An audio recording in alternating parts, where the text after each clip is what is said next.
네, 지난 금요일 국내 증시는 빨갛게 물들었습니다. 오랜만에 이렇게 강한 반등세가 나타났고 코스피와 코스닥 양 지수가 일제히 상승했던 하루였는데요.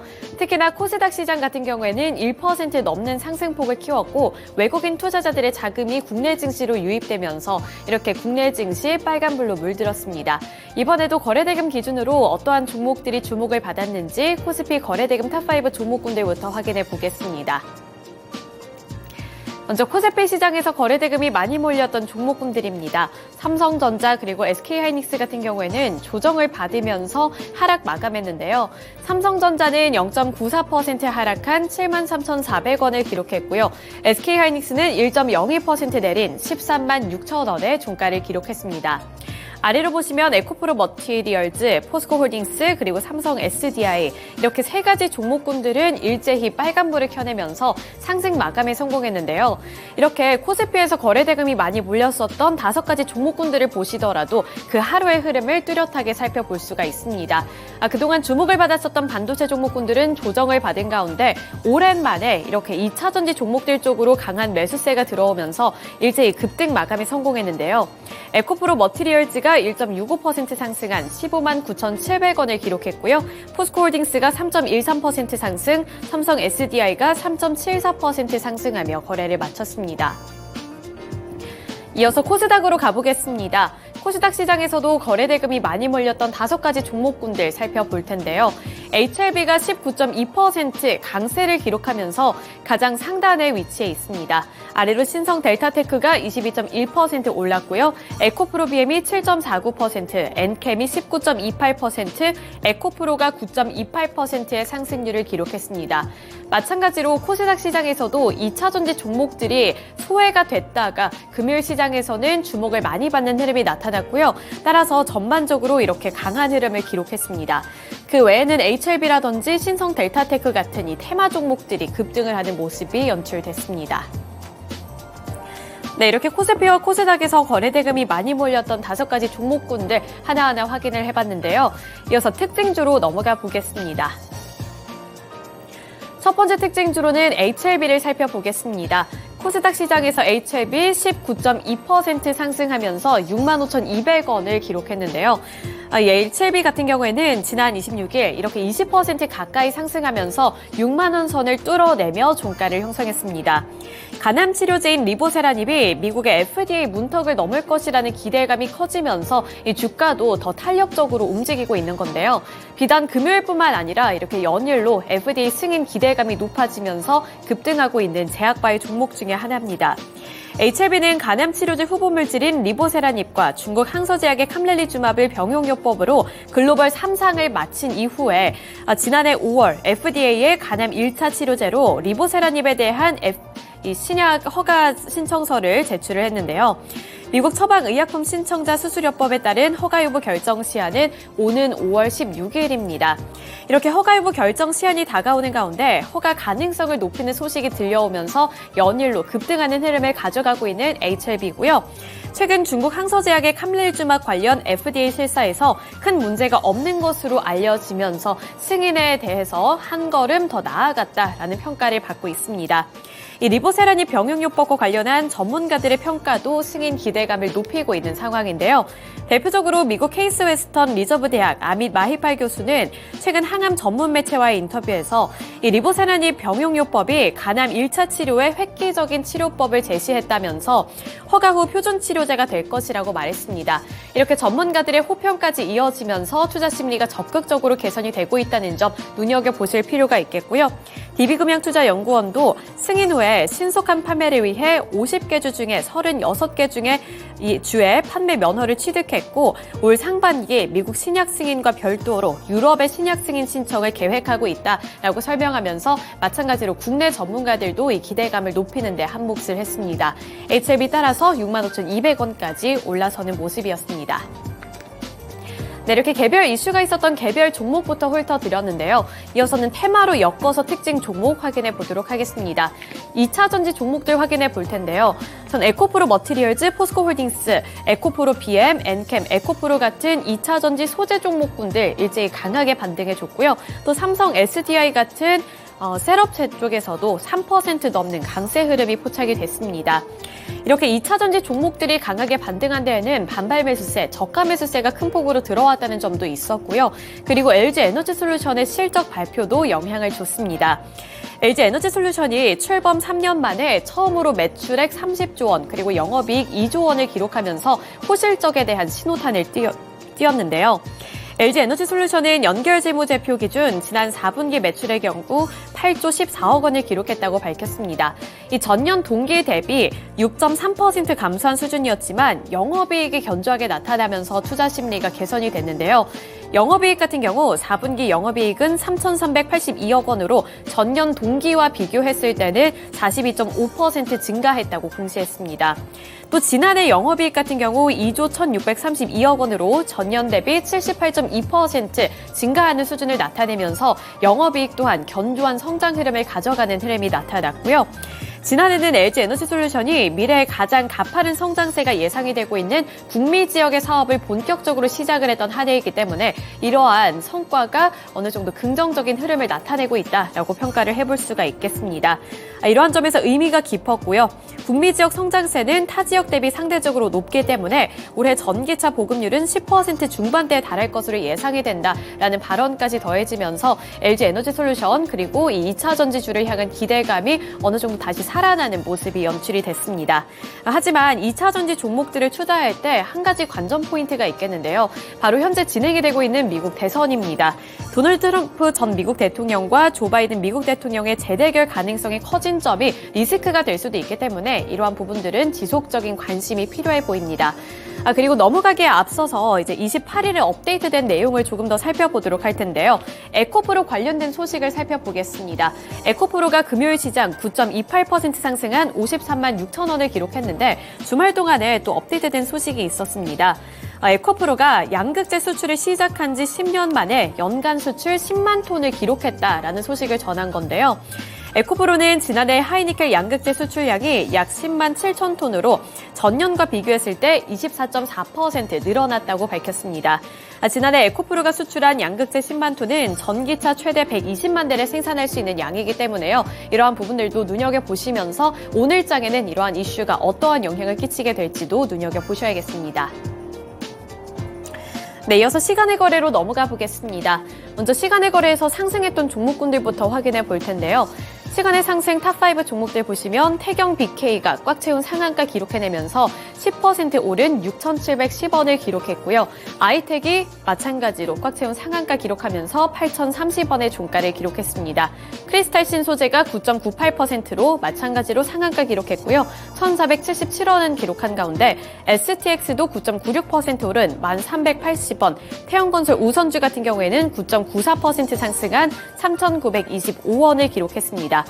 태영건설 우선주 같은 경우에는 이 태영건설 쪽에서 리스크를 좀 완화하기 위해서 매각을 한다라는 소식이 전해지면서 이렇게 시간의 거래에서도 강한 흐름을 가져갔다라고 보시면 되겠고요. 나머지 관련해서는 특징주에 넘어가서 조금 더 자세한 이슈 브리핑 해보도록 하겠습니다. 이어서 하락했던 종목군들 확인해 보겠습니다. 우진엔텍이 5.97% 하락했고요.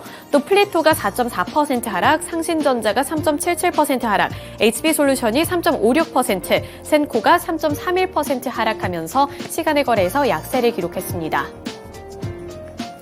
이렇게 상승했던 종목군들과 하락했던 종목군들 함께 살펴드렸는데요. 이어서 특징 종목으로 넘어가 보겠습니다. 특징주로는 초전도체 관련 종목들 확인해 볼 텐데요. 대표적으로 태경 BK부터 STX까지 이렇게 4가지 종목군들을 특징 종목으로 엮어보시면 되겠습니다. 태경 BK 그리고 STX 일제히 이렇게 4가지 종목군들 일제히 시간의 상한가를 기록한 종목들인데요. 이 초전도체와 관련해서 새로운 소식이 전달이 됐습니다. 테라퀀텀 연구진이 이탈리아 페루제 대학 및 스위스 과학기술연구원과 함께 주도한 연구를 통해 고배향성 열분해 흑연인 HOPG의 실온 초전도성을 발견했다고 밝혔기 때문인데요. 연구를 주도한 발레리 비노크루 최고 기술 책임자는 동화로만 보던 희망이 현실이 됐다라면서 자신의 입장을 밝히기도 했습니다.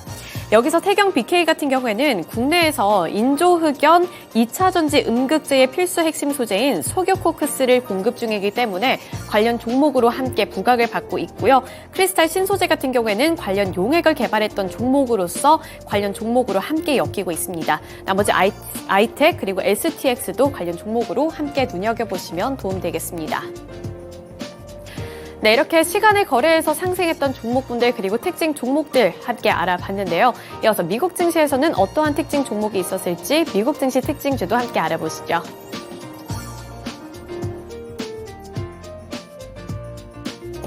다음으로 미국 증시 특징 종목들입니다. 네, 지난주 금요일에 뉴욕 증시 혼조세로 거래를 마쳤는데요. 연준이 선호하고 있는 물가지표인 PCE 물가지수 예상치보다는 둔화되는 흐름을 보였습니다. 일단은 이번 주에 FOMC가 예정이 돼 있기 때문에 여기에서 금리 인하에 대한 힌트를 얻어볼 수 있을지 시장에서는 관망세가 펼쳐지는 모습이었는데요. 살펴보시면 다우산업지수만 약간의 상승으로 38,100선을 유지하는 모습이었고요. 나스닥 지수 그리고 S&P 500 지수 하락의 흐름을 기록하기도 했습니다. 사실 이렇게 지수도 중요했겠지만 미국 증시에서는 종목별 특징이 강했는데요. 먼저 첫 번째 종목부터 보겠습니다. 네, 빅테크 종목들 가운데 인텔 무려 12%의 급락을 맞이하게 됐습니다. 주가도 43달러 선에서 거래를 마쳤고요. 인텔만 좋지 않은 것이 아니었고요. 나머지 이렇게 반도체 종목들의 투심까지도 끌어내리는 요인이 됐습니다. 인텔 4분기 실적 발표를 했는데요. 예상치보다 실적은 좋았습니다. 그렇지만 1분기 실적 가이던스에 대한 어닝 쇼크에 가까운 이런 부분들을 제시하게 되면서 함께 주가가 밀려 내려가는 흐름이었는데요. 인텔은 지난해 4분기 매출액은 전년 동기 대비 10% 증가한 154억 달러를 기록했다고 밝혔고요. 같은 기간에 조정 주당순이익은 0.54달러를 기록했습니다. 모두 예상치를 웃도는 모습이었고요. 확실히 전년에 이 순손실을 기록했던 것을 생각해봤을 때 반도체에 대한 업황이 나아지고 있다는 점은 확인이 됐습니다. 문제는 1분기 가이던스였는데요. 이 시장의 예상치를 한참 밑도는 실적의 가이던스를 내놨습니다. 1분기 매출액이 122억에서 132억 달러가 될 것이라고 평가했고 조정주당 순이익은 0.13달러가 될 것이라고 봤는데요. 이 월가에서는 매출액 자체도 141억 5천만 달러 그리고 조정주당 순이익은 0.33달러가 될 것으로 평가를 했기 때문에 시장의 기대치보다도 한참 하회하는 모습이었습니다. 그리고 인텔과 관련해서 이 팻 겔싱어 CEO는 실적 발표 이후에 어닝콜에서 핵심 사업인 PC와 서버칩 부문의 수요가 계절적으로 낮은 수준을 기록하고 있다라고 밝혔는데요. 이와 동시에 자율주행자 회사인 모빌아이 그리고 프로그래머블의 사업 수요도 부진했기 때문에 전반적으로 매출이 타격을 입을 것이라고 함께 분석했습니다. 네, 그리고 지금 월가에서 제일 우려를 하고 있다는 점은 AI와 관련돼서 인텔이 연관성이 많이 떨어지고 있다는 점이었는데요. 웰스파고의 애널리스트는 경쟁사들이 AI 컴퓨팅에 대한 지출로 수혜를 받고 있는 동안 인텔은 언제 기반을 찾을 것인지 의문이 남아있다라고 평가를 주기도 했었고요. 인텔이 데이터 센터 AI에 늦게 진입했다는 점을 짚는 애널리스트들도 있었고 AI가 인텔을 제외한 모든 곳에 있는 것 같다라고 한스 모제스만 애널리스트가 혹평을 하기도 했습니다. 결국 이에 따라서 인텔도 함께 주가가 밀려 내려가는 흐름들로 관측됐고요. 나머지 반도체 종목들 좋지 못했는데요. 또 맨 아래쪽에 클락이라는 종목 보셔도 마찬가지로 실적 부진 때문에 6% 정도의 급락세 그리고 600달러 선을 이탈하는 모습을 보였습니다. 네, 국내에서도 역시나 반도체 종목들과의 연관성이 생기겠죠. 인텔의 주가가 워낙 좋지 않았고 반도체 종목들이 하락을 했기 때문에 관련 반도체 종목들의 주가 흐름도 오늘장 살펴보셔야 될 것 같습니다. 사실 이 투톱 종목들의 경우에는 지난주 금요일에는 1% 정도 밀리는 흐름들이 관측됐는데요. 국내에서는 또 어떻게 반응이 되게 될지 오늘장 월요일 반도체주들의 흐름도 살펴보시길 바라겠습니다. 네, 두 번째 종목 가보겠습니다. 지금 미국 증시에서 실적 발표가 이어지고 있는 가운데 결제주들도 실적이 계속 나오고 있는데요. 다만 세부적인 내용까지도 같이 체크를 해보실 필요가 있는 좀 난이도가 있는 시장으로 올라가고 있습니다. 첫 번째로 아메리칸 익스프레스 보겠습니다. 이 종목 아멕스라고 하면은 조금 더 쉽게 이해가 되실 것 같은데요. 예상보다 부진한 분기 실적에도 불구하고 강력한 가이던스를 제시했습니다. 이 주가 역시나 사상 최고치까지 뛰어오르면서 201달러 선을 터치하는 모습을 기록했는데요. 4분기의 주당 순이익은 2.61달러 그리고 매출액은 158달러였는데요. 있는데요. 이 컨센서스를 모두 하회하는 수치였다라고 보실 수가 있겠습니다. 하지만 가이던스에 대해서 올해 매출액이 11% 이상 증가할 것이라고 봤고요. 예상치를 상회할 것이라고 평가한 가운데 분기 배당금도 주당 60센트에서 70센트까지 한 차례 높이는 모습이었는데요. 앞서서 인텔의 실적에도 보셨겠지만 지금은 4분기보다는 앞으로의 가이던스에도 주목하는 시장이 되고 있습니다. 앞으로 결제가 늘어날 것이다라는 전망 속에서 아멕스가 함께 상승하는 흐름이었습니다.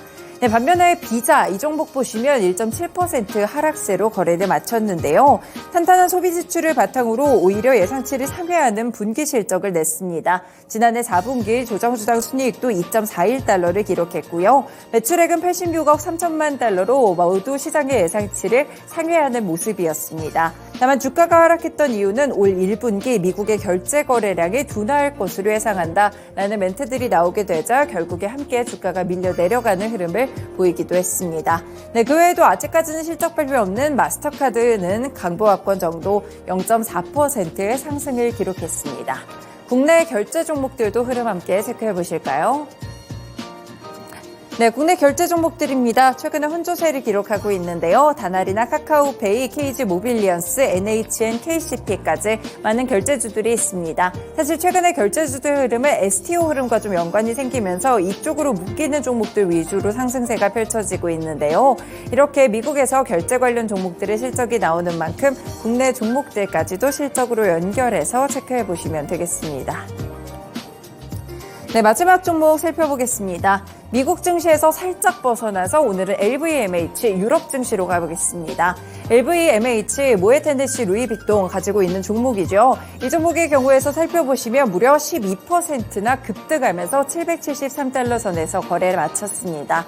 네, 이 종목 시가총액 2위입니다. 일단 1위가 노보 노디스크고요. 이를 이어서 LVMH가 차지하고 있는 굉장히 큰 기업인데 큰 폭으로 급등하는 흐름들이 나타났습니다. 이유를 살펴보시면요. 결국에 실적이었는데요.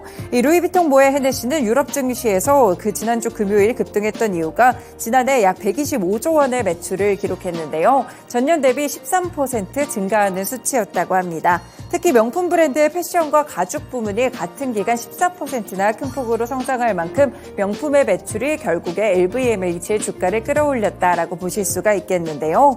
베르나르 아르노 회장은 2023년은 경제와 지정학적의 도전을 받은 한 해였음에도 불구하고 매출과 이익에서 상당한 성장을 기록했다라고 평가하기도 했습니다.